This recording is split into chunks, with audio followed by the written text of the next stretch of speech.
Hello, Psychologies magazine readers, subscribers and friends.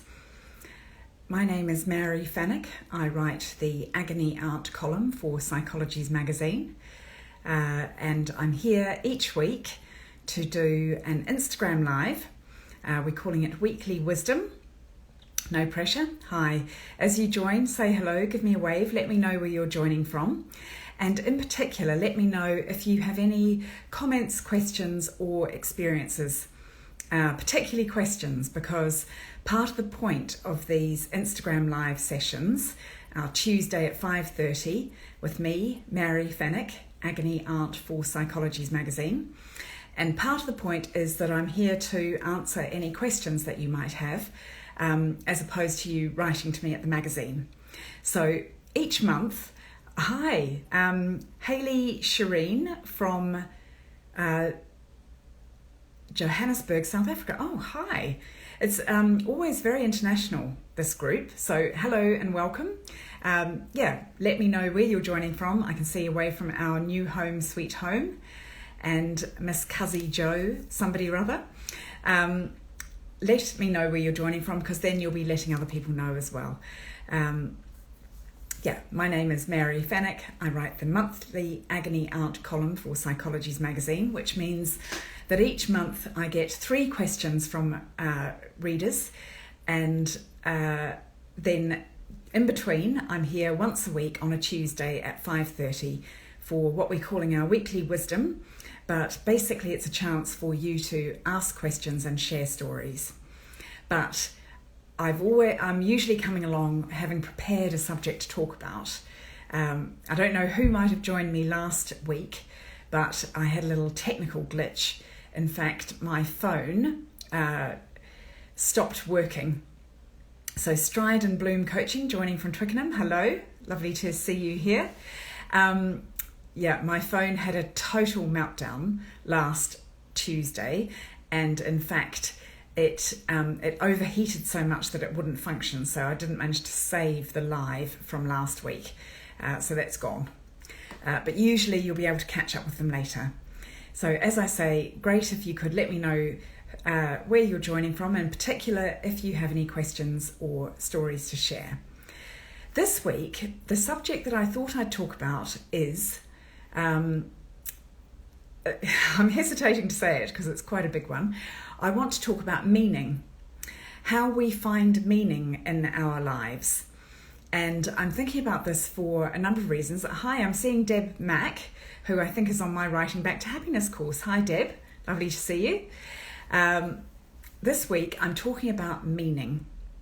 Part of the reason I'm thinking about it is because yesterday I interviewed Vanessa King, who wrote a lot of the material for Action for Happiness, and in fact, until not so long ago, she was running a book club for Psychologies magazine. It was on the back page of the magazine. Hi, Deb, lovely to see you. Fiona Murden, I quoted her on meaning in an issue a couple of years ago.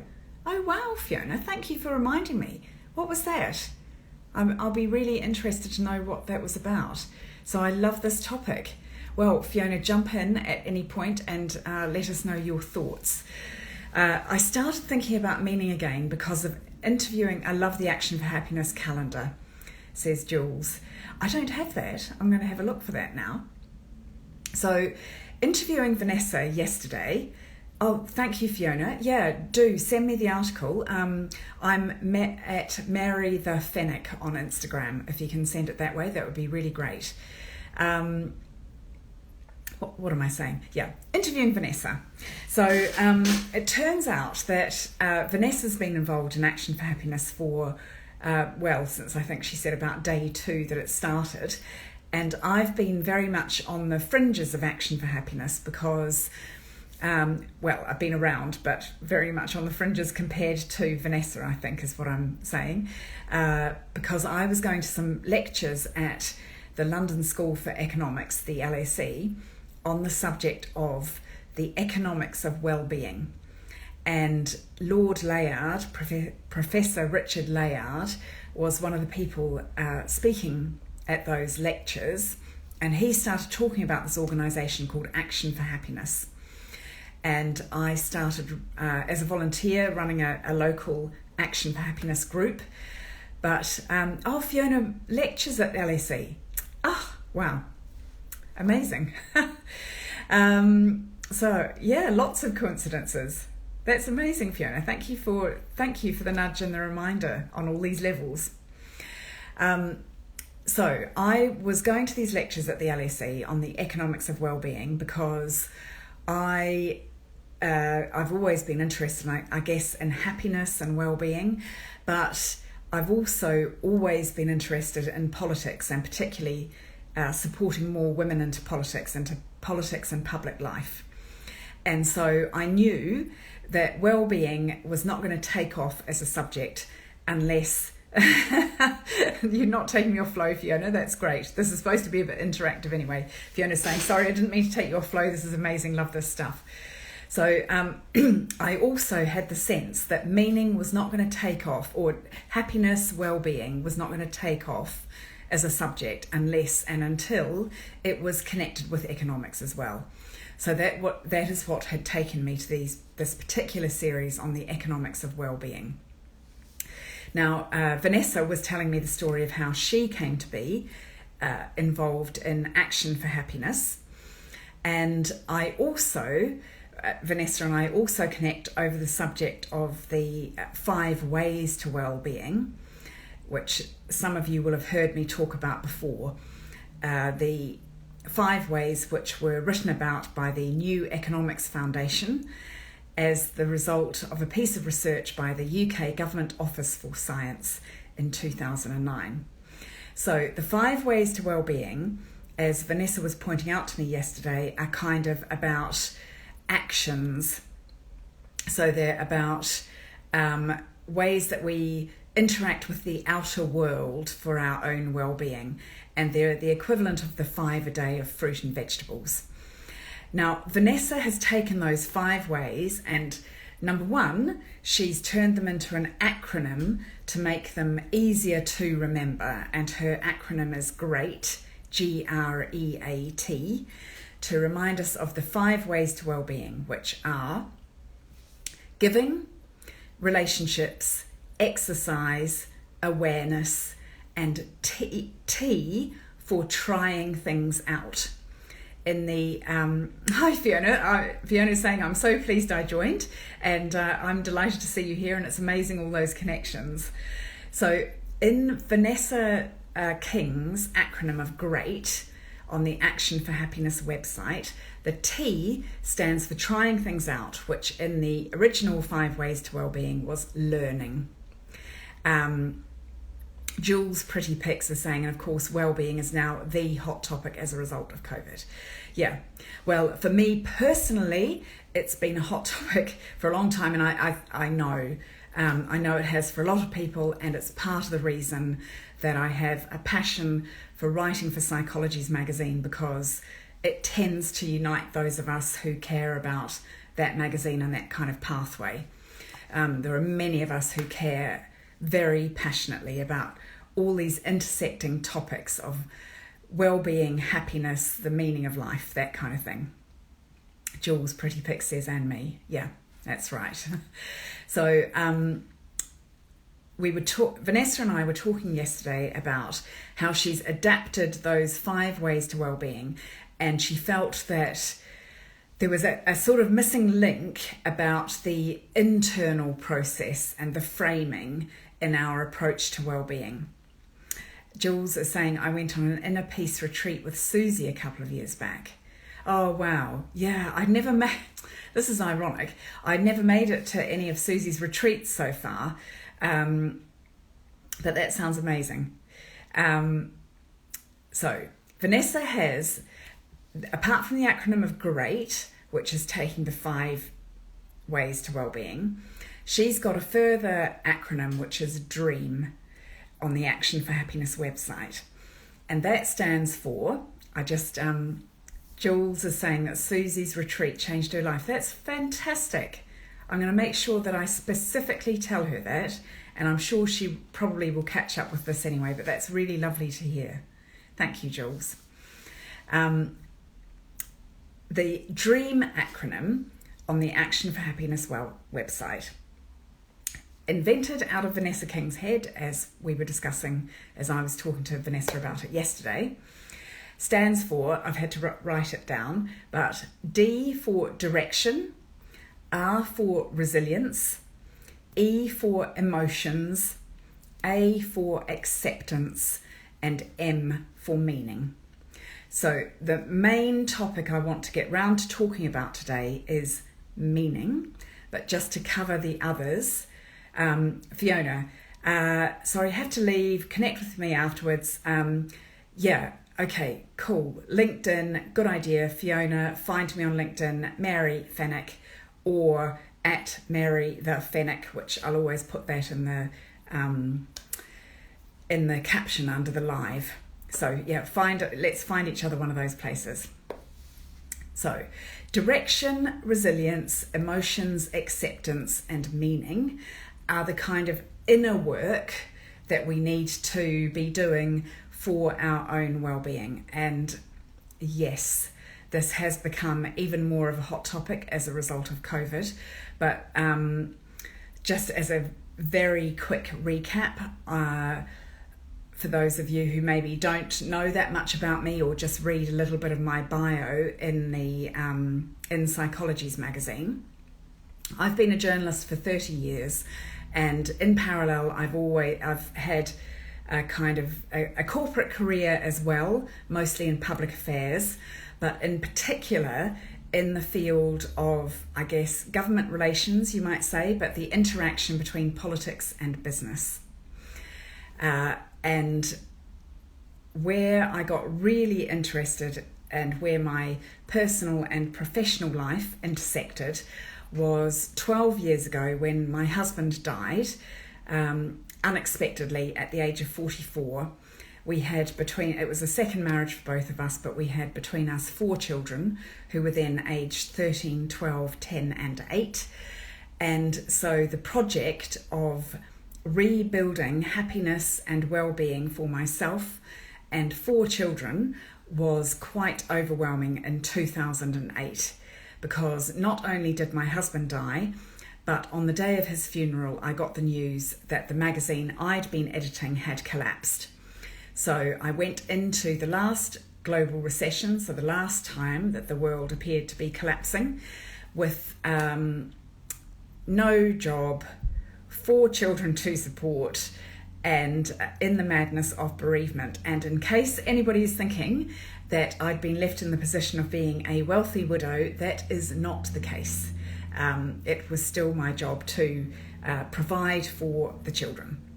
So I've been on a whole journey about well-being, economic well-being and resilience and all those topics.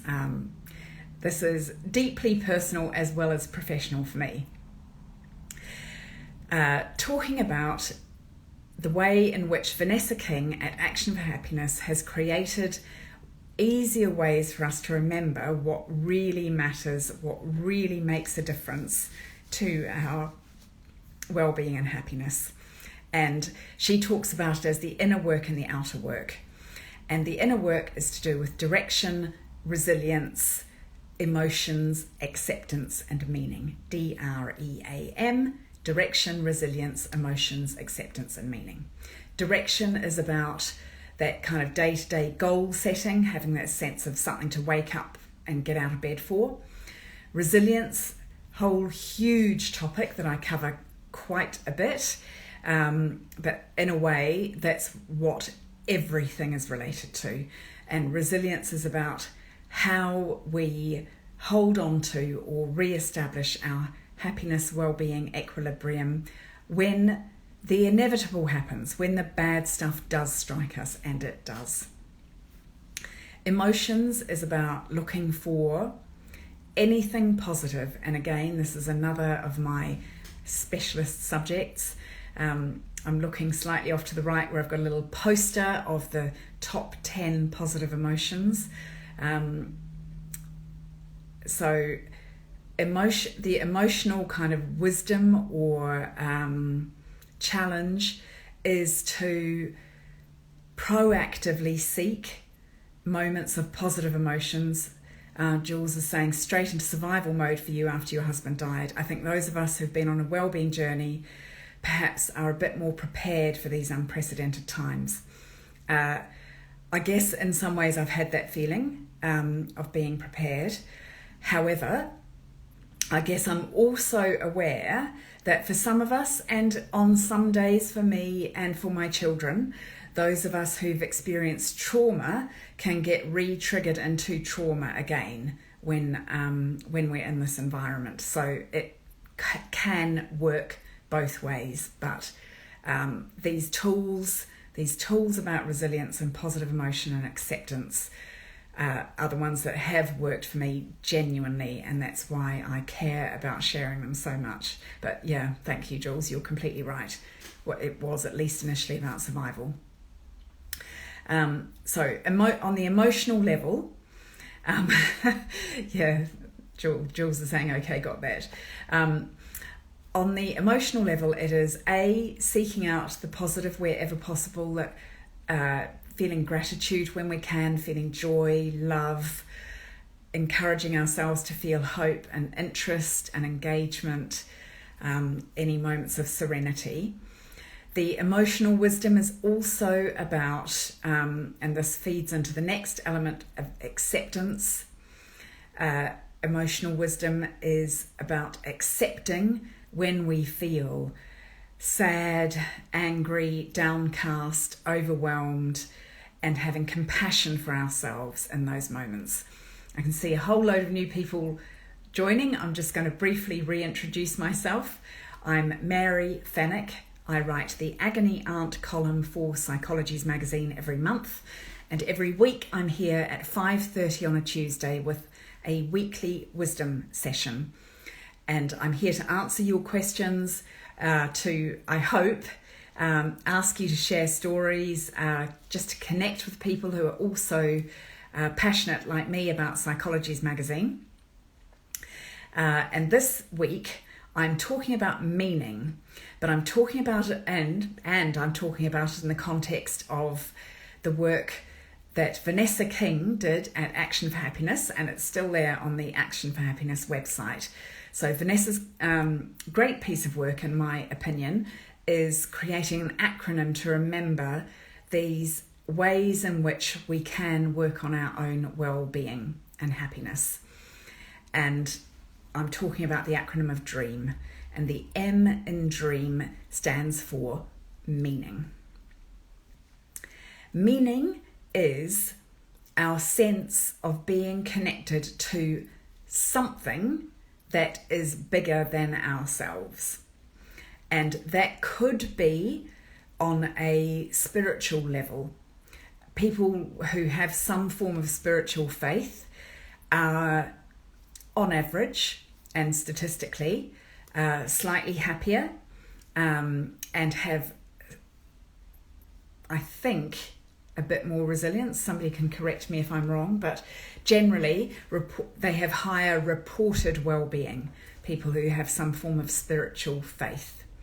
But that is not essential to having a sense of meaning, because a sense of meaning in your life can also arise in other ways. Another key way in which we find meaning in our lives is through our connections with other people. Our sense of service to our community, for example, or just our sense of being connected to other people is a great source of meaning in many people's lives. Some people find a sense of meaning from having a calling to do particular work. And I'm thinking about people who are called to be teachers, to be, now I'm looking at, somebody's asking to be included in the live video, and I'm going to say no, I'm afraid, because this is not actually, in a sense, this is not my page. This is the Psychologies magazine page. And I've talked to Susie, the editor-in-chief, about this, and we're not going to, at the moment, accept other people coming into the page while I'm doing one of these lives. So I'm looking at the name, which is Bezota John Foy. And if you've got a question or comment, could you drop it into the comments to share rather than joining the live? That would be preferable. Now, Jules Pretty Pics is saying, I think people are often spiritual without realising it. They don't name it as such.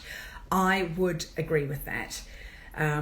In many ways, I would struggle to articulate any specific religious faith that I have, but I would regard myself as having a spiritual sense of meaning, which is about something is bigger than me. And maybe just partly it's humility. It's like, I cannot possibly see the whole picture. I am a flawed human being in my own little corner of the world with my own set of experiences. And I find it very easy to believe that there's something bigger than me. So what else do I want to say about meaning? But meaning does seem to tap into something fundamental. Even if we use different language to explain it, if we talk about, I hope I don't alienate anybody, but just if we use different language of God or Allah or Buddha, there's something deep in humans that seeks and wants something bigger than us. Where I find it actually interesting in terms of the research into meaning, some of the research indicates that people who are currently on the search for meaning may be slightly less happy. I've got a request from Lindsay Laughs, a request to be in the live video, and I'm going to say the same thing that I said earlier, which is we're not accepting anybody else to come in live into these because these are actually, I'm doing this on the Psychologies magazine page, and the magazine is a little bit reluctant to allow people to come in and join the live without us knowing a bit about who you are. So if you've got a comment or a question you'd like to share, could you drop it into the comments and I'll read it out loud and I'll share it, and if it's a question I'll do my best to answer it.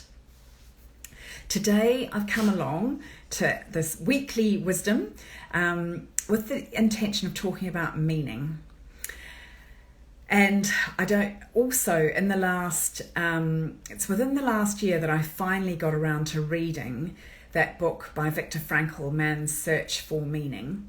I don't know who's read that, but that is about his experience of being in a concentration camp.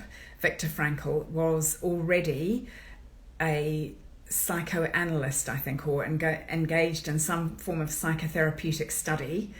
Lindsay is saying, I totally understand that. I'm a licensed mental health counsellor myself, so I definitely get Psychologies magazine position on this. Thank you for being so understanding, Lindsay. And Lindsay's agreeing that it's a great book. The quote that people remember from the Viktor Frankl book, Man's Search for Meaning, is that I haven't got the exact words, but it's in essence, when we can control nothing else around us, the only thing that we can control is our attitude, and within that we can control whether we reach for a sense of hope. And that might sound incredibly ambitious, but I've also just been sharing with my writing group. I'm running a program called Writing Back to Happiness, and I've just been sharing with them the research about hope. And hope is an emotion, but we can generate it cognitively. So by thinking about situations in which we have felt hope previously, we can generate a tiny flavour of hope again in the present. Jules Pretty is saying, I'm interested in the way people begin their journey. We all have incredible stories to tell. There's usually a trigger, a catalyst. Yep, we definitely have that in common. that we're both fascinated by how people start. What's the trigger, the catalyst? When I was doing my coaching training 10 years ago now, I had as my supervisor Professor Carol Kaufman at Harvard Medical School, and she talks about crucible experiences. The idea, Jules is saying, you may need your hand held when all hope is lost. Yes, completely. Being able to hold out your hand and hold on to somebody else is very, very powerful. And talking about this crucible, this catalyst, this trigger that starts us on our journey towards some form of meaning. The crucible is the idea of the ingredients are in this container, which is us in a way, and then they're heated up by the triggering event. And there's a kind of alchemy that transforms that experience into something that has more meaning for us.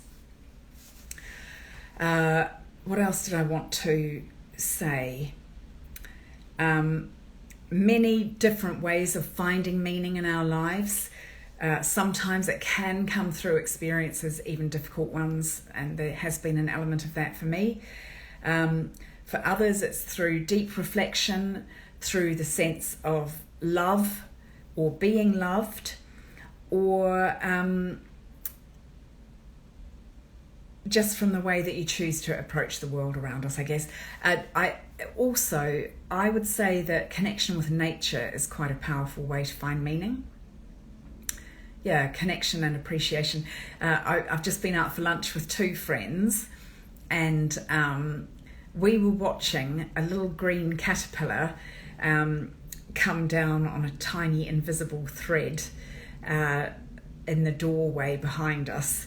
And we were just talking briefly about those little everyday miracles. I don't actually know how a caterpillar makes that thread and descends, but it gave us all three of us, a little moment of joy and awe and appreciation for the miraculousness of life. So I'm here for my weekly wisdom session talking about meaning. I wonder if anybody else has an experience to share about where they find meaning. Is it through connection in a spiritual sense? Is it through your relationships with other people? Is it through work? Jules Pretty Pick says, I'm working with Dr. Tamara Russell with this. Okay, cool. And anything that you can tell us so far about this journey towards finding meaning for yourself? I'd be interested to hear, and I'll read it out loud as it comes up. Often the meaning does arise, or it comes into sharper focus when we reach some sort of... Susie knows her. Yeah, I'm sure. Susie knows flipping everybody. Susie is the most amazing source. Susie's secret sources. So we often find meaning, or meaning comes into sharper focus at some new stage in our life, where that could be parenthood, middle age, retirement, illness, trauma, death, a new job, relocating.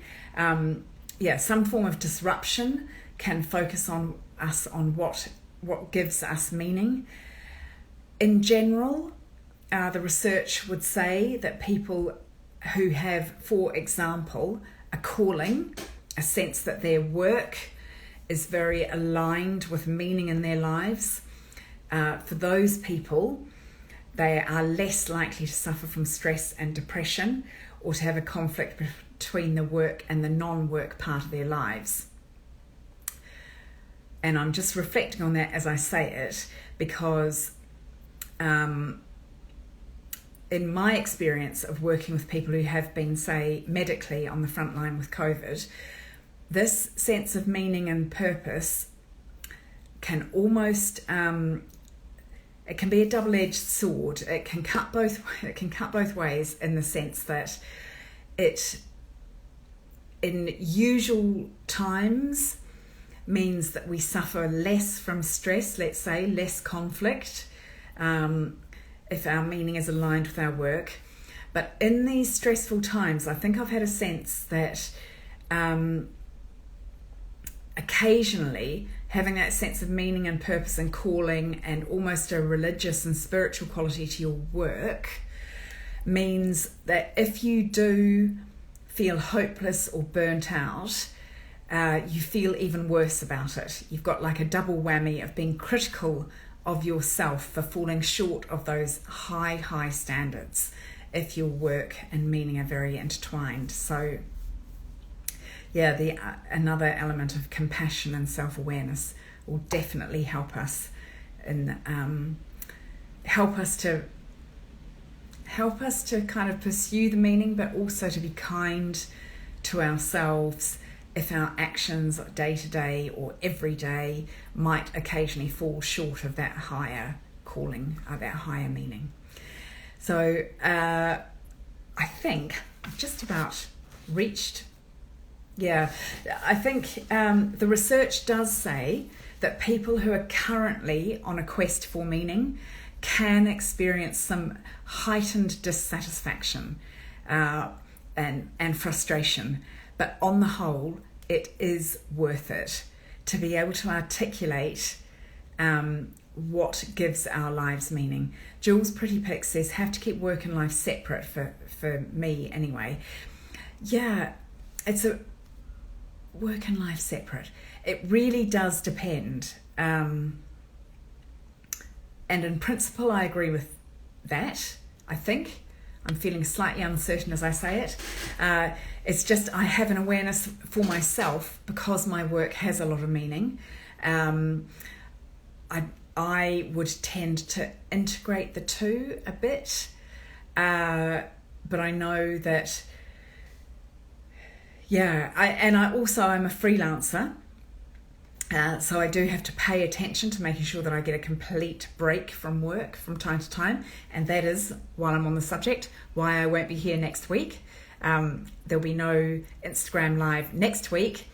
And Jules says, I teach special needs kids and hard to switch off. Oh, complete. Yes, I can't imagine how difficult that is. One of my coaching clients at the moment is a psychologist working with special needs kids, and anything to do with children and young people is very difficult to switch off. So, I'm Mary Fenwick. I write the monthly Agony Aunt column for Psychologies magazine. Most Tuesdays at 5:30, I'm here for half an hour. If you have any questions, line them up. And Basak Soysal, I don't have the energy to put in the work necessary to find meaning. That is completely legitimate at the moment. And you might have missed the bit where I was saying it's also about acceptance and self-knowledge. So there will be times where you have got the energy and times where you just haven't. And I guess I would say that if you're able to focus on the quite deep sense of self-care and compassion, self-compassion, it may be that a sense of connection to something that's bigger, either outside or deeper within you, that connection may, I'm saying what Jules is saying here. Sometimes you have to put yourself in a place where meaning is more likely. So in a way, that's what I'm saying to Basak Soysal. If you don't have the energy to put in the work necessary to find meaning at the moment, if you can put any energy into self-care and self-compassion, then the sense of meaning and connection to either something bigger outside or something deeper within may come and find you and surprise you. But that is completely legitimate. But definitely, as Jules is saying, having no energy can be soul-destroying, and in a sense, that's what we're talking about. Meaning is to do with having some sense of a soul, something that is within us. If anybody does have suggestions, perhaps some suggestions from us all may help. However, we want to stop short of giving advice, because I never really, ironically, as an agony aunt, I don't like to give advice. I prefer to focus on building up people's sense of their own resourcefulness, and just being able to articulate, I don't have the energy to do anything further at the moment, is a very powerful statement, and I'd support you in that and support you to simply rest and recharge in that way. However, don't let me stop anybody who's got a constructive suggestion, but don't feel obliged to take anybody else's view or advice on that. I will be back on Tuesday, it'll be the 1st of September. I'm not here next Tuesday because I'm taking a week off work, and I'm not sure where I'll be next Tuesday. Basak Soisal is saying it's a vicious circle. I'm so sorry. I'm so sorry to hear that it feels like that. And I acknowledge that sometimes it does. Mindful Me School says, totally agree. I teach children mindfulness and always talk about noticing the self rather than offering advice. Yeah, okay. Thank you. Thank you for that validation and support. And just to say again to Basak Soisal, and apologies if I'm mangling the pronunciation, I see you, I hear you, that you feel you're in a vicious circle and you don't have the energy to pursue meaning at the moment. And I support you being there. And that was my little glitch where Instagram told me that I'd used up I try to set limits on my Instagram usage, and I'm at my limit. So I'm going to say goodbye for this week. I'm Mary Fenwick. You can find me on Instagram at Mary the Fenwick, and I write the Agony Aunt column for Psychologies magazine. If you go to the link in the Psychologies magazine bio, you'll find the ways to get the best offers to get the magazine delivered to you. And I'm here usually on Tuesdays at 5:30 for weekly wisdom with Mary Fenwick. And Basak is saying thank you, and thank you to you. Thank you to all of you for joining me, and I will see you on Tuesday in 2 weeks' time. Have a safe and happy rest of August. And Jules Pretty Pics is sharing something which is the actionforhappiness.org thingamabob, which I hope you can see in the comments even after I save this. Farewell, and see you again in 2 weeks' time.